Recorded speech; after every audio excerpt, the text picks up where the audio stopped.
Imaginez ça, devoir résoudre une énigme médicale. Mais le patient ne peut pas dire un mot. C'est le défi permanent d'un vétérinaire. Aujourd'hui, on plonge dans une véritable enquête qui a tout d'un thriller médical. Pour un vétérinaire, c'est un peu comme être un détective. Chaque symptôme est un indice, chaque observation, une nouvelle pièce au dossier. Il est impossible d'interroger le patient. Alors il faut décrypter les messages que le corps envoie pour, petit à petit, reconstituer le scénario de la maladie. Alors voilà notre affaire. La victime, un cheval. Et la scène de crime, eh bien c'est son propre corps. Ça fait 1 mois que des symptômes vraiment bizarres s'accumulent. Et pour l'instant, c'est le brouillard total. Personne ne comprend ce qui se passe. Le tableau clinique est un vrai casse-tête. On a une perte de poids, de la diarrhée, une faiblesse générale. D'accord. Mais en même temps, une respiration très bruyante et des signes neurologiques. Tout ça n'a pas l'air de coller ensemble. Ça touche au système digestif, au respiratoire, au nerveux. Bref, les pistes partent dans tous les sens. Par où commencer dans un cas pareil? Et puis, il y a ce détail crucial, la durée. 1 mois. Ce n'est pas une maladie qui frappe d'un coup, de manière violente. Non, là on a affaire à quelque chose de lent, de progressif, qui s'installe petit à petit.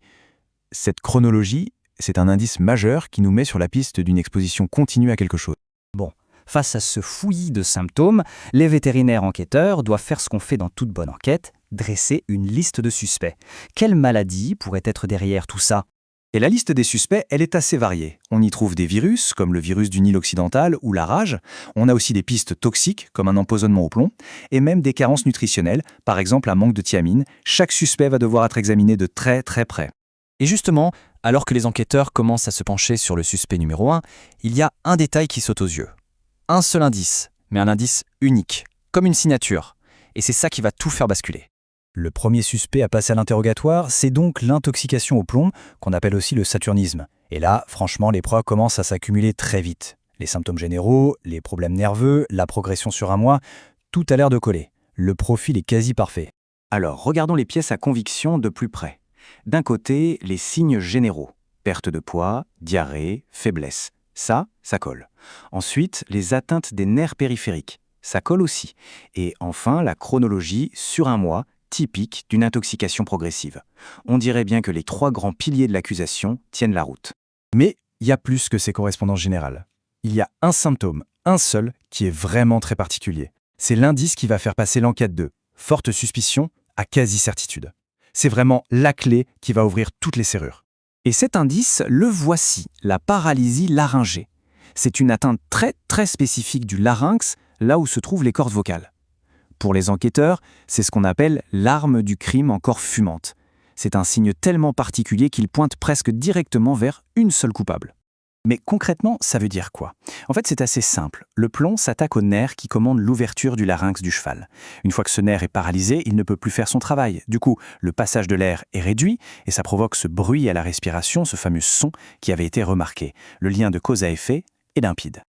Ok, maintenant qu'ils tiennent cette preuve en béton, la paralysie laryngée, nos enquêteurs peuvent retourner voir les autres suspects sur la liste. Et on va voir comment, un par un, ils vont être innocentés. Premier suspect éliminé. Le virus du Nil occidental. Son alibi, il n'attaque pas au bon endroit. Lui, il s'en prend au système nerveux central, c'est-à-dire le cerveau et la moelle épinière. Or, notre arme du crime, la paralysie laryngée, c'est une affaire de nerfs périphériques. Ce n'est donc pas lui. Suspect suivant, la rage. Là, il y a 2 gros problèmes. Primo, le timing. La rage, c'est ultra rapide. L'animal meurt en quelques jours, pas en 1 mois. Et deuxio, la localisation. La rage paralyse le pharynx, ce qui rend la déglutition impossible, mais pas le larynx, qui gère la respiration. Le mode opératoire ne correspond pas du tout. Suspect écarté. On passe au 3e suspect, la myéloencéphalopathie herpétique. C'est vrai que cette maladie cause des problèmes neurologiques, mais il lui manque la signature de notre coupable, la paralysie laryngée. Ça ne fait tout simplement pas partie de ses habitudes. La pièce la plus importante du puzzle est manquante. Donc on l'écarte aussi. Et pour finir, la carence en thiamine. Même histoire. Ça peut provoquer des troubles neurologiques, oui, mais la paralysie laryngée, non, ce n'est pas du tout un signe typique. Le profil ne colle pas.